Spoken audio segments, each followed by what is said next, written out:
So I'm gonna read a book while snorting chinkni because just for fun.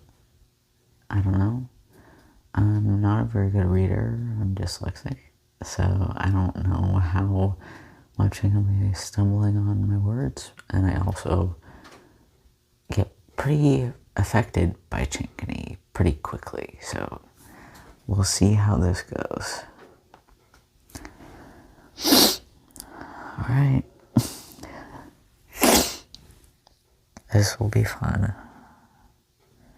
I like to pinch my nose before I do it because it marinates it more, you know? Just lets it sit. Okay. Journey's all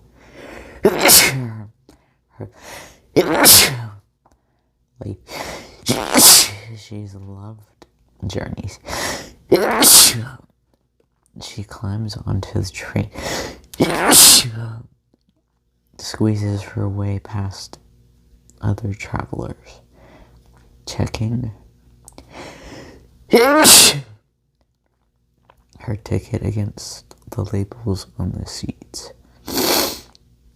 and swings her small case onto the luggage rack. The middle-aged couple in the opposite seats smile at her as she slides in the next to the window, and she smiles back, but her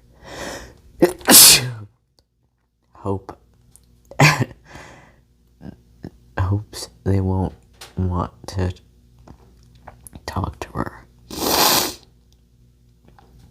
Not just yet.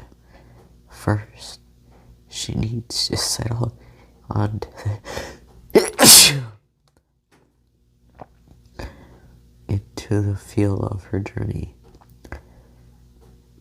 waiting for the sudden jolt as her train starts to move, experiencing the sensation that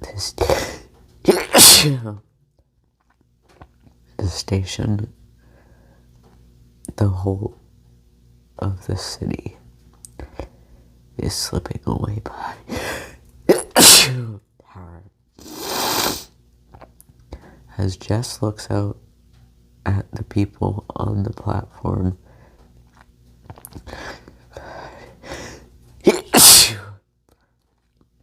she remembers riding in the back of the car as a small child,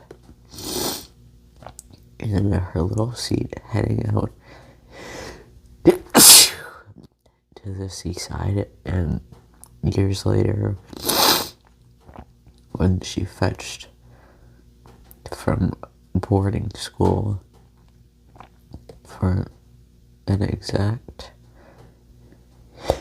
exit or the holidays, being allowed to sit beside the driver, usually mom, because daddy was